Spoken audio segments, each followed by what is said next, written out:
మన ప్రభువును రక్షకుడైన యేసుక్రీస్తు అతి శ్రేష్టమైన నామంలో వీక్షిస్తున్న వీక్షకులందరికీ హృదయపూర్వక వందనాలు. బాగున్నారా అందరూ?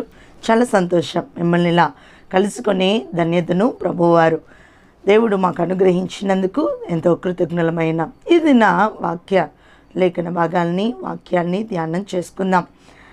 చిన్న ప్రార్థనతో ఈ దిన వాక్యాన్ని ప్రారంభించుకుందాం. పరిశుద్ధులను నమ్మదగిన గొప్ప యేసయ్య, మీ కృతజ్ఞతాస్తుతులు చెల్లిస్తున్నాం.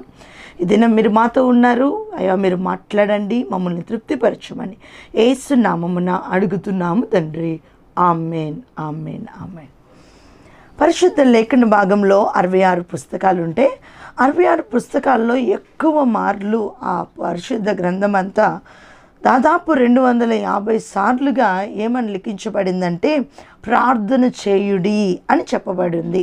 250 సార్లు కన్నా మేబీ సుమారుగా ప్రార్థన చేయుడి అంటే ప్రార్థనకు యేసుప్రభు వారు దేవుడు ఎంతో ప్రాథమికమైన స్థానాన్ని ఇచ్చారు అని మనకి చాలా స్పష్టంగా అర్థమవుతుంది. ప్రియ దేవుని బిడ్డ, మానవ జీవితాల్లో మనందరము ఊపిరి లేకుండా బ్రతకగలమా? బ్రతకలేం. శ్వాస లేకుండా బ్రతకగలమా? బ్రతకలేం. ఊపిరి ఎవరికి అవసరం అండి అని అడగగలమా? అడగలేం. ఎందుకంటే అందరికీ ఊపిరి అవసరమే. కొన్నిసార్లు ఏంటంటే ఈ విజయవాడ ప్రాంతం వాళ్ళకి ఊపిరి అక్కర్లేదా, లేకపోతే ఇంకో ప్రాంతం వాళ్ళకి ఊపిరి అక్కర్లేదా?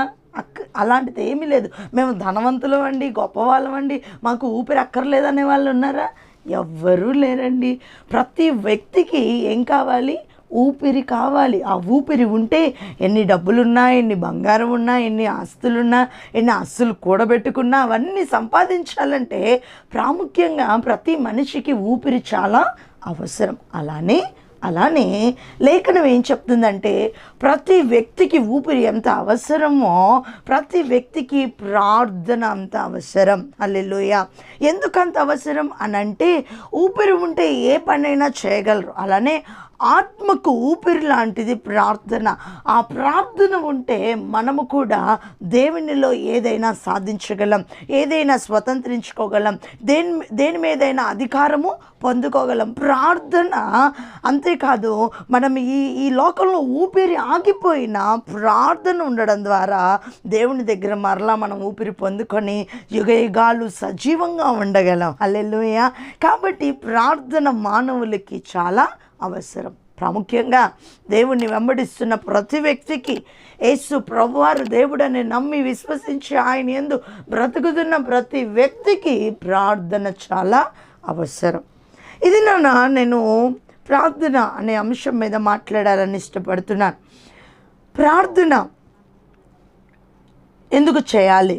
ప్రార్థన చేయడం ద్వారా ఏం కలుగుతుంది? చాలా విషయాలు ఉన్నాయి. దానిలో 3 విషయాలు నేను మాట్లాడడానికి ఇష్టపడుతున్నా.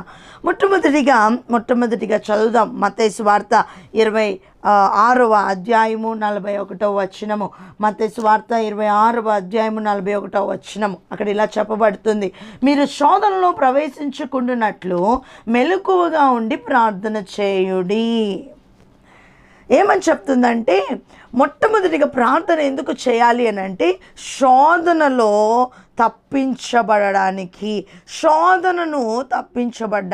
ప్రియ దేవుని బిడ్డలారా, వీక్షిస్తున్న ప్రజలారా, వింటున్న వారులారా, శోధన మానవులకు రావు అన్న వాళ్ళు ఎవరైనా ఉన్నారా? శోధనలో పడకుండా నేను ఉండగలను అండి అన్నవారు ఎవరైనా ఉన్నారా? అసలు సమస్యలు లేని వారిని నేనండి అనడానికి ఎవరైనా ఉన్నారా? ఎవరూ లేవు. అలా కళ్ళు మూసి నిద్రపోయి లేస్తున్నామంటే భయంతోనే ఏ శోధన, ఏ వేదన, ఏ దుఃఖము, ఏ బాధ వచ్చి ఎదురుపడుతుందో అన్న కలవరంతోనే లెగుస్తాం. నిజమా కాదా? అందుకే లేఖనం చెప్తుంది, శోధనలో ప్రవేశించకుండా ఉండునట్లు ఏం చేయండి అంట? మెలకువ కలిగి ప్రార్థన చేయండి. అందుకని యేసు ప్రభువారు ఏం చేశారు? ఉదయం లేచి ఆయన పరిచర్య చేయాలి, ప్రజలందరిలోకి లోకంలోని తిరిగి అనేకులు స్వస్థపరచాలి, బాగు చేయాలి. ఈ ప్రక్రియలో ఉన్నప్పుడు ఆయన రాత్రంతా ఏం చేసేవాడు? మెలకువగా ఉండి ప్రార్థన చేసేవాడు. ఎందుకు మనం ప్రార్థన చేయాలి? మొట్టమొదటిగా శోధనలు తప్పించబడ్డానికి. చాలామంది అడుగుతారు, శోధనలు రాకుండా మనం ఆపగలమా? ఆపలేము. నా చిన్న ఉదాహరణ నేను చెప్తాను. ఇప్పుడు మనసులో ఆలోచనలు రాకుండా ఆపగలమా? ఆపలేం. మనం ఇప్పుడు రోడ్డు మీద అలా నడుస్తూ ఉన్నామండి. ఆకాశంలో మన పైన పక్షులు తిరగకుండా ఆపగలమా? చెప్పండి సమాధానం. ఆపలేం, ఖచ్చితంగా ఆపలేం. కానీ ఆ పక్షులు వచ్చి మన నెత్తి మీద గూడు పెట్టకుండా ఆపగలమా? ఆ పక్షులు వచ్చి మన మీద గూడు పెట్టి గుడ్లు పెట్టకుండా ఆపగలమా? ఆపగలం ఖచ్చితంగా. నా భాష అర్థమయ్యే ఉంటుంది. పక్షులు మన మీద తిరగకుండా అయితే ఆపలేం, కానీ అవి మన మీద వచ్చి గూడు పెట్టి గుడ్లు పెట్టి లేకపోతే జీవనం చేయకుండా మాత్రం ఆపగలం. అలానే మనసులోకి తలంపులు రాకుండా ఆపలేం, కానీ ఆ తలంపులు మనల్ని వేధించకుండా ఉండడం మాత్రం ఆపగలం. అలానే శోధనలు కూడా, శోధనలు రాకుండా మనం ఆపలేం, కానీ ఆ శోధనల ద్వారా మనము క్షీణించిపోకుండా, ఆ శోధనల ద్వారా మనం బలవ్వకుండా, ఆ శోధనల ద్వారా మన జీవితాన్ని అంతం చేసుకోకుండా ఖచ్చితంగా ఆపగలం. ఎలా అని అంటే ప్రార్థన ద్వారా. హల్లెలూయా. ప్రియ దేవుని బిడ్డ, విశ్వాసి, నువ్వు ఎడతెగక ప్రతిదినము రోజు ప్రార్థన చేస్తే మనం ఏం చేయగలమంట? శోధనను తప్పించుకోగలం. వాటిని రాకుండా ఆపలేం, వస్తాయి, కానీ వాటిని తప్పించుకో. ఇప్పుడు రోడ్డు మీద వెళ్తూ ఉన్నాం, గుంటలు రాకుండా నాకు రోడ్డు కావాలి అని కోరుకోగలమా? కోరుకోలేం. కానీ ఆ గుంటలున్న తప్పించుకొని వెళ్ళే మార్గాన్ని మనం ఎంచుకుంటాం. అలానే ఇక్కడ కూడా ప్రార్థన చేయడం ద్వారా శోధనలు వస్తాయి, కానీ ఆ శోధనలను తప్పించుకునే మార్గాన్ని దేవుడిస్తాడు. ఆ శోధనలు అధిగమించే ఆ ఆలోచన దేవుడిస్తాడు. ఆ శోధనలను జయించే శోధనలు తప్పించుకొని ప్రక్క నుండి వెళ్ళి దేవుని కృపను పొందుకునే మార్గాన్ని కేవలం ప్రార్థన ద్వారా ఇస్తారు. అందుకని ఇక్కడ ఉంది, శోధనలో ప్రవేశించకుండా ఉన్నట్లు మెలకువ కలిగి ప్రార్థన చేయడి. అందుకని లేఖన భాగాల్లో కొన్ని చోట్ల ఉంటుంది, ఎడతెగక ప్రార్థన చేయండి. చూడండి, మనందరం చాలాసార్లు ఎడతెగక తింటాం, ఎడతెగక నిద్రపోతాం, ఎడతెగక ప్రార్థన చేస్తే ఎక్కడ లేని బాధ వచ్చేస్తుంది. ఏమమ్మా పొద్దునే కదా వెళ్ళాం, మరలా బయలుదేరామా ప్రార్థనకి? ఇంట్లో ప్రార్థన చేస్తే మమ్మల్ని అసలు పట్టించుకోవట్లేదు కదా. కొంతమంది పిల్లలు అప్పుడే రక్షణ పొంది ప్రార్థనకి వెళ్తూ ఉంటే పెద్దవాళ్ళం మనమే ఆపేస్తాం, ఎడతెగకుండా తినేస్తూ ఉంటాం, దానికి ఎవ్వరు ఎడతెగక ఫోన్ పట్టుకుంటాం, దానికి ఎవ్వరు ఆపరు. కానీ ఎడతెగక దేవుడు ఏం చెప్తున్నాడు? ఎడతెగక ప్రార్థన చేయండి. ఆ ఎడతెగక ప్రార్థన చేయడం ద్వారా పొందుకునే మొట్టమొదటి ఆశీర్వాదము శోధనలు తప్పించబడతాం. హల్లెలూయా. ఇప్పుడు మనం వెళ్తూ ఉండే పడబోయే వాళ్ళం చిన్నగా తప్పించుకున్నాం అనుకోండి, ఆ తప్పించుకున్న వాళ్ళకే తెలుస్తుంది దాని యొక్క విలువ. నిజమే. అలానే ప్రార్థన చేస్తే ఖచ్చితంగా శోధనలు తప్పించుకున్న అనుభవం నీకు ఉంటుంది. ప్రార్థన చేయకపోతే శోధనలు పడిపోతాం. దేవుడే నాకు శోధనలు ఇచ్చాడు, నేను ప్రార్థన చేయడం ద్వారానే నాకు శోధనలు వచ్చినాయి. ఎప్పుడో ఒకసారి మందిరానికి పోతావు, ఆ మందిరానికి పోయిన తర్వాత ఏదో ఒక శోధన వస్తుంది, దానిలో పడిపోయిన తర్వాత అదుగో మందిరానికి వెళ్ళాను, అందుకనే నాకు ఇంట్లో ప్రార్థన జరిగింది, అందుకనే నాకు ఇది జరిగింది. కాదు. ఎడతెగక ప్రార్థన చేయి, శోధనలు తప్పించుకుంటా. ఆ శోధన వచ్చిందన్న ఆలోచన కూడా లేకుండా ఏమవుతాం?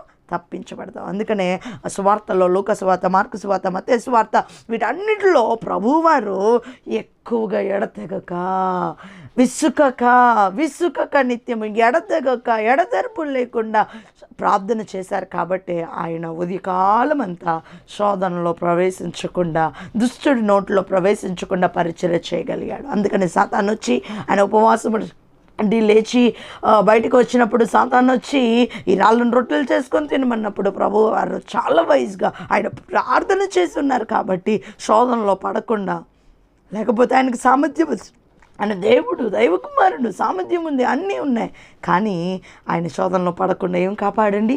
ప్రార్థన. ప్రియదేవుని బిడ్డ, నువ్వు ఎంతవరకు ప్రార్థన చేస్తున్నావు? మన జీవితాల్లో రోజు మొత్తంలో దశంభాగమైన ప్రార్థన రూపంలో వెళ్తుందా?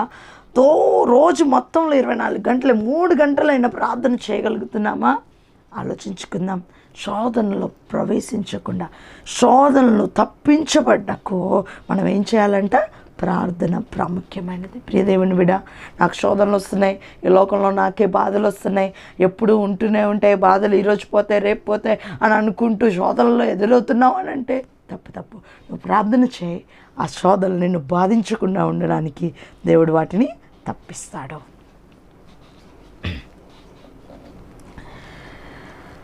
అందుకనే ఒక లేఖన భాగంలో ఉంటుంది, నా జీవదాత అయిన దేవుని గురించి ప్రార్థన నాకు తోడుగా ఉందని కీర్తనకారుడు నా జీవదాత అయితే దేవుని గురించి నేను ప్రార్థన చేయగా ఆ దేవునికి చేసిన ఆ ప్రార్థన నాకేముంటుందంట, తోడుగా ఉందని కీర్తనకారుడు చెప్తాడు. ఎంత బాగుందండి ఈ మాట.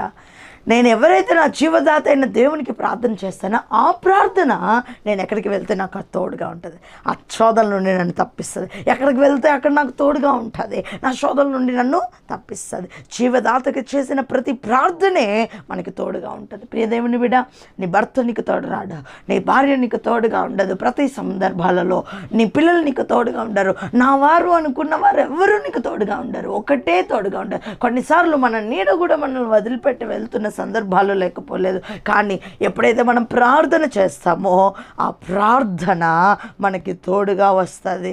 నువ్వు కొండల్లోకి వెళ్ళు, లోయల్లో గుట్టల్లోకి వెళ్ళు, ఎడారిలోకి వెళ్ళు, అలాంటి సమస్యలు దేనిలోనికైనా వెళ్ళు, ప్రార్థన ఏమవుతుందంట, తోడుగా వస్తుంది. హల్లెలూయా. చిన్నప్పుడు ఒక సండే స్కూల్లో ఒక కథ చెప్తూ ఉండేవారు, నేను కూడా చాలాసార్లు చెప్పాను. ఒక రాజు అలానే రవి అనే ఇద్దరు స్నేహితులు ఉన్నారట.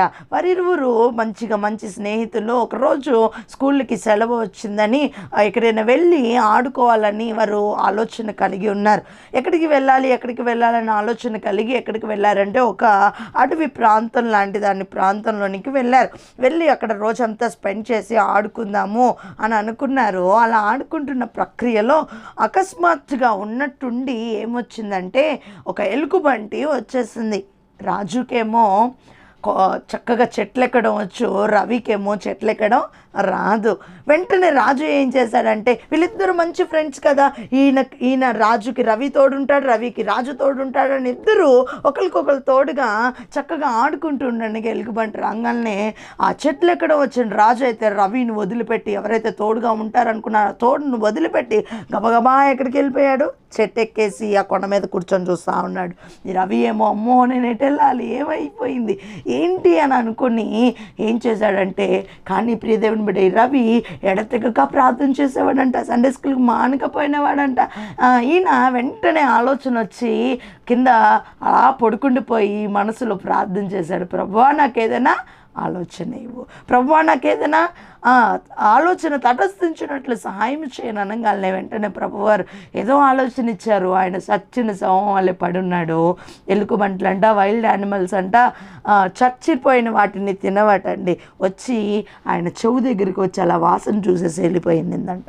అప్పుడు రాజు అనుకున్నాడు, ఒరే వెలుగుబంటి చెవు దగ్గరికి వచ్చి ఏం చెప్పింది నీకు అని అడిగాడు. అప్పుడు రవి అన్నాడంట, మనుషులతో కాదయ్యా సహవాసం, దేవునితో సహవాసం చేయి, ప్రార్థన చేయని చెప్పింది, మనుషులు నమ్మొద్దు అని చెప్పింది, ఆ ప్రార్థన నన్ను బ్రతికించిందని సిగ్గుతో వెళ్ళిపోయాను. ఎందుకు ఈ ఉదాహరణ చెప్పానంటే, మేబీ కల్పితం అవ్వచ్చు కానీ నీతితో కూడినది.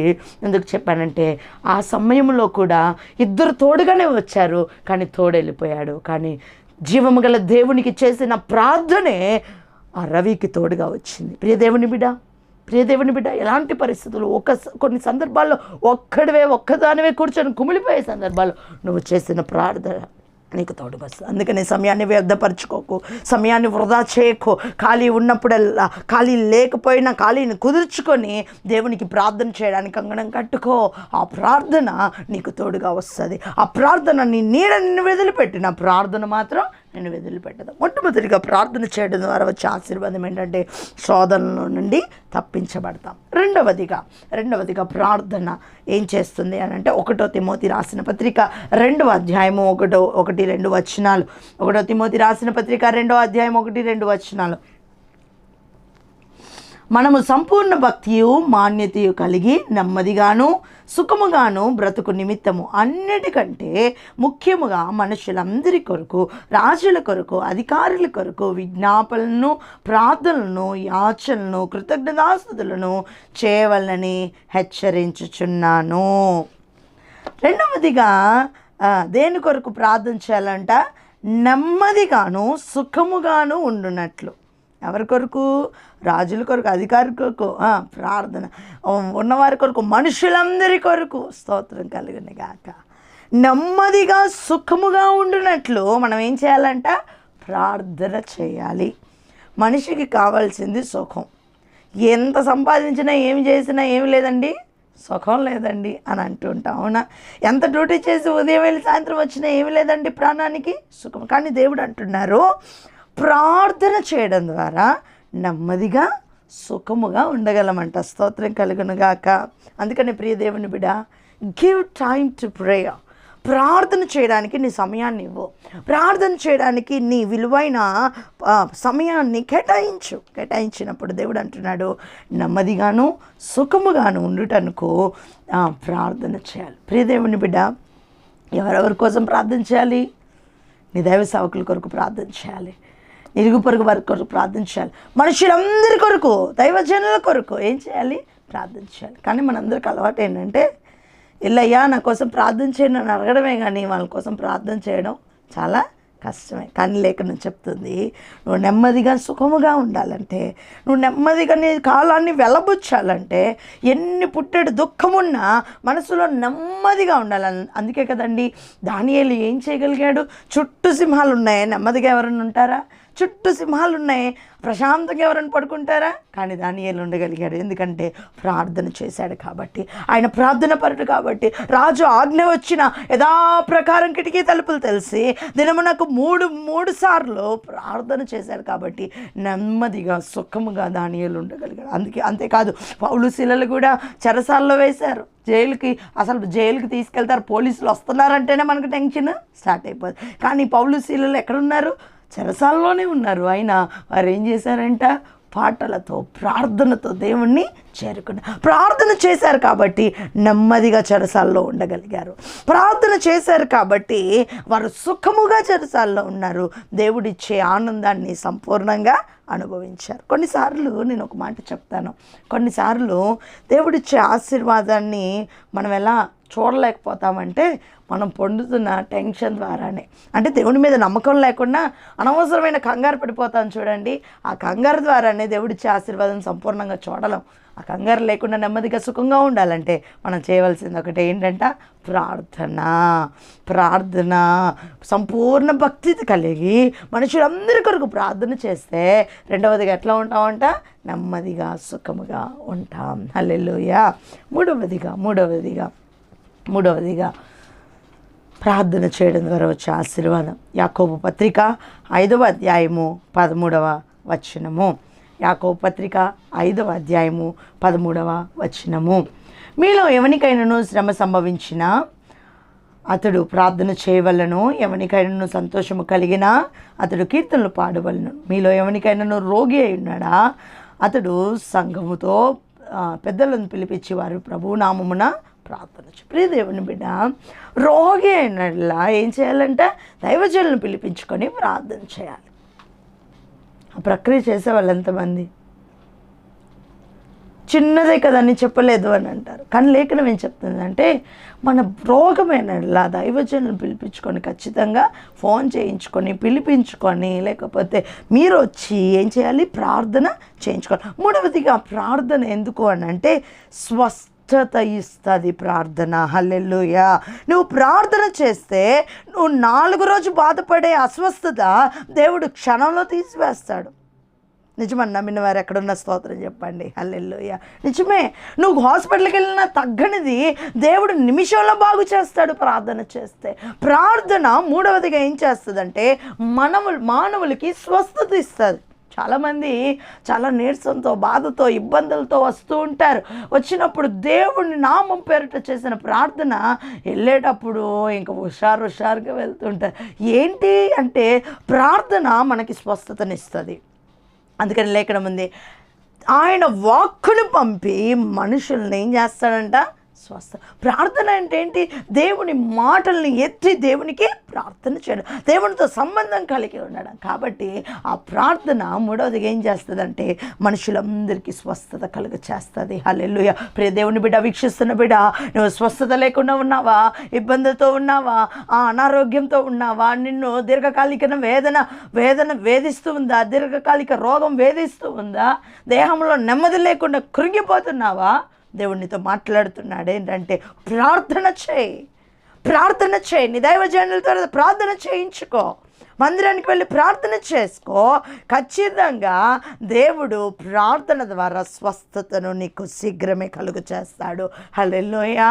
ఎక్కడికి వెళ్ళినా అక్కడ బాగుందండి, ఇక్కడ బాగుందండి. చాలామంది అండి నాకు ఆశ్చర్యం కలిగించే విషయం, చాలా దూరాలు హాస్పిటల్కి వెళ్ళి చూయించుకోవడానికైనా ఇష్టపడతారు, కానీ ప్రక్కనున్న మందిరానికి వెళ్ళి కాసేపు కూర్చొని ప్రార్థన చేయించుకోవడానికి మాత్రం ఇష్టపడరు. అమ్మ మందిరానికి రావచ్చు కదా, వచ్చి ప్రార్థన చేయించుకోవచ్చు కదా, ప్రార్థన చేయించుకో, ఒక ఉపవాస ప్రార్థనలో ఉండొచ్చు కదా, దేవుడు స్వస్థపరుస్తాడు అని అంటే అస్సలు మంచం మీద నుంచి లెగవలేకపోతారు, కూర్చొనే లేకపోతున్నానండి. కానీ కారు కట్టించుకోండి, ఆటో కట్టించుకోండి, అంత దూరమైనా వెళ్ళి అక్కడ సీట్ లేకపోయినా నుంచొని పడి కాపులు కాసి హాస్పిటల్లో చూయించుకుంటాను. కానీ దేవుని మందిరానికి వచ్చి ఒక్క ప్రార్థన, అలా మంచం మీద కూర్చొని నోటితో ప్రార్థన, అబ్బే అబ్బే అబ్బే అబ్బే.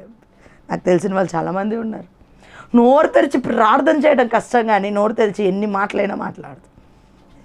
నిజమే, ఎందుకంటే స్వస్థత ఉంది కాబట్టి ప్రార్థన చేయలేం. కాబట్టి ఎప్పుడైతే మనం ప్రార్థన చేస్తామో దేవుడు శీఘ్రమే ఏం కలుగ చేస్తాడంట, స్వస్థత కలుగ చేస్తాడు. హల్లెలూయా, హల్లెలూయా. ప్రియ దేవుని బిడ్డ, ప్రార్థనలో మొట్టమొదటిగా శోధనలను తప్పించబడతాం. ప్రార్థన చేయడం ద్వారా రెండవదిగా నెమ్మదిగాను సుఖముగాను ఉంటాం. మూడవదిగా ప్రార్థన చేయడం ద్వారా స్వస్థత ఇస్తుందంట ప్రార్థన. హల్లెలూయా. ప్రియ దేవుని బిడ్డ, మనం చాలాసార్లు అసత్యాన్ని నమ్ముతాం. చాలామంది అంటారు, ఎందుకమ్మా శుక్రవారాలు, ఆదివారాలు, మిగతా వారాలు అన్నిసార్లు ప్రార్థనకి వెళ్తాం, వెళ్ళి కాళ్ళు నొప్పులు తెచ్చుకుంటున్నావు తప్ప ప్రార్థన వల్ల ఉపయోగం ఏముంది? వెంటనే అది మైండ్లో పడిపోద్ది. నిజమే కదా, నువ్వు నీకు అర్థమవుతుందా? ప్రార్థనకి వెళ్ళడం ద్వారా నీకు స్వాదన వచ్చింది. వెంటనే మైండ్ అసత్యాన్ని త్వరగా నమ్ముతాం, సత్యాన్ని ఏం చేయం, నమ్మం. కానీ లేఖనం చెప్తుంది, పరిశుద్ధ గ్రంథం చెప్తుంది, సత్యం ఏంటంటే ప్రార్థన ద్వారా మనం సమస్తాన్ని జయించగలం. సత్యం ఏంటంటే అది నమ్మకం, దేవుని యందు విశ్వాసం, చంచలమైన విశ్వాసం ఉండడం ద్వారా, ప్రార్థన చేయడం ద్వారా నువ్వు శోధనలు తప్పించబడతావు. ప్రార్థన చేయడం ద్వారా నువ్వు నెమ్మదిగా సుఖముగా ఉంటావు. ప్రార్థన చేయడం ద్వారా నువ్వు స్వస్థతను శీఘ్రమే పొందుకోగలవు. ప్రియ దేవుని బిడ్డ, అపనమ్మకాన్ని, అబద్ధమైన వాటిని, ఇతరులు చెప్పిన మాటను తేలిగ్గా నమ్మే స్వభావాన్ని తీసివేసి దేవుని చెప్పిన మాట మీద శ్రద్ధ కలిగి ఏం మొదలు పెడదాం? ఇది నా నుండి ప్రార్థన చేద్దాం.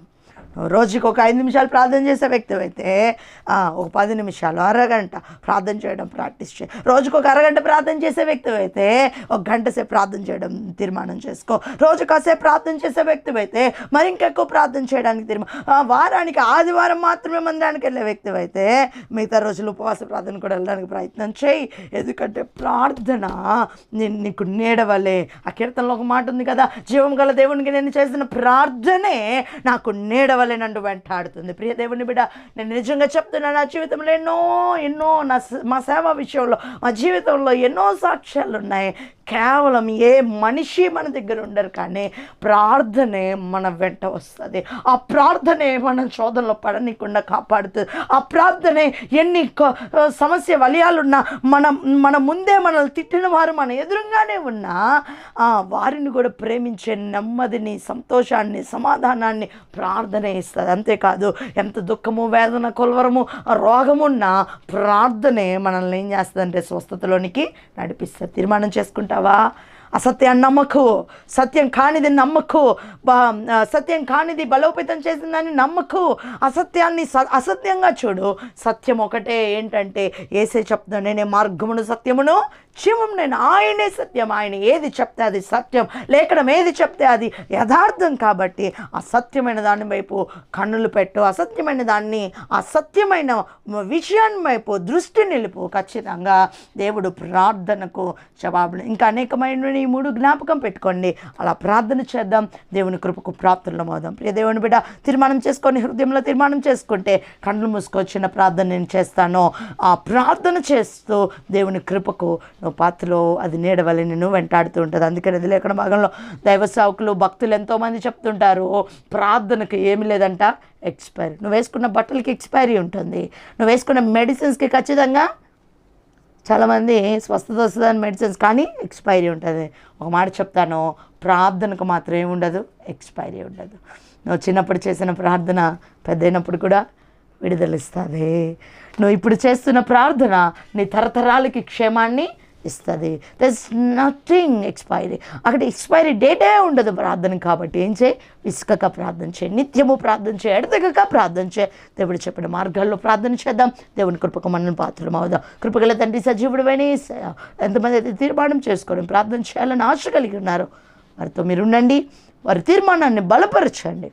ఎంతమంది అయితే శోధనలు వెంబడి శోధనలు వస్తూ కుమిలిపోతున్నారో వీక్షిస్తున్నవారు, యేసయ్యా ఇప్పుడే వారికి నాయన శోధనలను జయం కలగ చేయండి.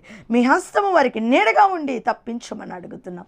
అలానే ప్రభు, నెమ్మది లేకుండా, సుఖము లేకుండా, అయ్యా కలవరంతో జీవితాన్ని చాలించాలి అని నాయన వేదన పడుతున్న బిడ్డలు ఉన్నారయ్యా. ఒక్కసారి జ్ఞాపకం చేసుకోండి. వారి నాయన అయ్యా కలవరాల నుండి, దుఃఖాల నుండి, మనశ్శాంతి లేని దాని నుండి యేసయ్యా మీరు నాయన స్వస్థత కలగ చేయమని అడుగుతున్నాం. వినిపించండి. మీ జీవమును వారిలో విడుదల చేసి నాయన వారికి నెమ్మదిని అనుగ్రహించమని అడుగుతున్నాం. అలానే ప్రభా, అస్వస్థతతో చూస్తున్న వీక్షకులు ఎంతోమంది బాధపడుతున్నారు, దీర్ఘకాలిక రోగాలతో బాధపడుతున్నారు. నాయన ఇప్పుడే మీ హస్తము చాపి మీ ప్రభావాన్ని విడుదల చేసి అయా స్వస్థత యేసు నామములో మీరు కలుగ చేయమని అడుగుతున్నాం. ఆశీర్వదించి నెమ్మదితో నింపి బలపరచమని యేసు శక్తి గల శ్రేష్ఠ నామమున ప్రార్థిస్తున్నాము తండ్రి.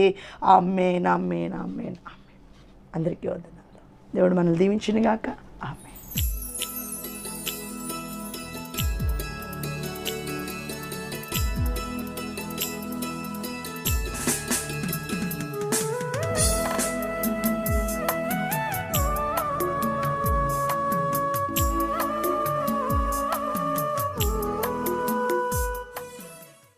ప్రభువైన యేసుక్రీస్తు నామంలో వీక్షకులందరికీ ప్రభు పేరిట వందనాలు. అందరు బాగున్నారా? ఈరోజు కూడా ఇట్లా మిమ్మల్ని కలుసుకోవడానికి కృప చూపించిన దేవాతి దేవునికి మహిమ కలుగును గాక. ఇది నాన్న యెషయా గ్రంథం 26వ అధ్యాయము 3వ వచనం. యెషయా గ్రంథం 26వ అధ్యాయం 3వ వచనం. ఎవని మనసు నీ మీద ఆనుకొనునో వానిని నీవు పూర్ణ శాంతి గలవానిగా కాపాడదు. ఏలయనగా అతడు నీ యందు విశ్వాసముంచి ఉన్నాడు. ఎవని మనసు నీ మీద అనుకున్నో అట్టి వానిని నీవు పూర్ణ శాంతి కలవానిగా మారుస్తావు. హల్లెలూయా. ప్రియదేవుని బిడ్డ, ప్రస్తుత పరిస్థితుల్లో మానవులైన మనకి ఏం లేదు, శాంతి లేదు. ఇంకా పూర్ణ శాంతి తర్వాత సంగతి. శాంతి కరువైన దినాల్లో మనం ఉన్నాం. కానీ దేవాదేవుడు మనతో మాట్లాడుతున్నాడు, నీకు నేను పూర్ణ శాంతి అనుగ్రహిస్తాను, పూర్ణ శాంతి కలవానిగా నేను నిన్ను చేస్తాను అని దేవుడు మాట్లాడుతున్నాడు. అన్ని విషయాల్లో మనకి ఏమిస్తాడంట? పూర్ణ శాంతి అంటే సమాధానం ఇస్తాడు. శాంతి అంటే ఏంటి? సమాధానం, నెమ్మది. హల్లెలూయా. దేవుడు మనతో మాట్లాడుతున్నాడు ఏంటంటే, నీకు అన్ని విషయాల్లో నేను ఏం చేస్తాను? సమాధానం అనుగ్రహిస్తాను.